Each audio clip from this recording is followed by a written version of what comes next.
Je vais commencer par la deuxième question, parce que c'est l'actualité. En réalité, c'est deux matchs très importants. Se méfier de cette équipe du Soudan, ne pas les prendre à la légère. C'est une équipe qui viendra bien sûr ici pour faire un bon résultat, c'est-à-dire euh, prendre les 3 points.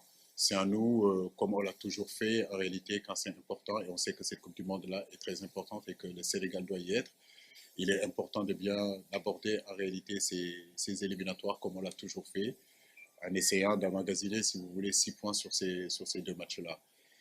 Le Soudan du Sud, c'est un invité qu'on ne connaît pas très bien, en réalité, qui vient de changer d'entraîneur aussi.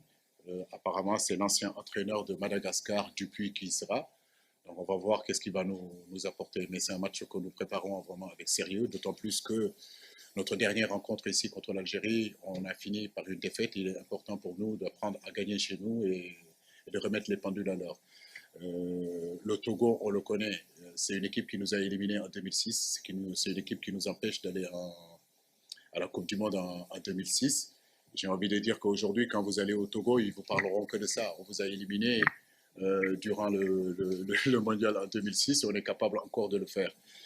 C'est une équipe qui a énormément de qualité, avec de très très bons joueurs, avec un entraîneur expérimenté. Nous allons là-bas en se disant que ça va être un match très compliqué, mais nous avons des arguments à faire valoir et je sais qu'on peut faire aussi un bon résultat là-bas.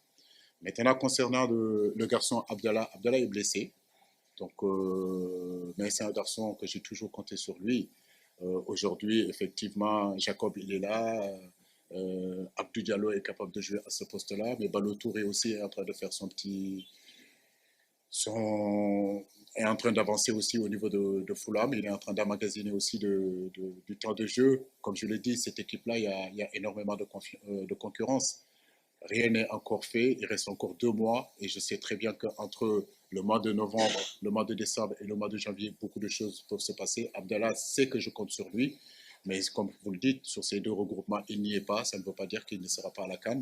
Ce que je lui souhaite d'abord, c'est qu'il se rétablisse physiquement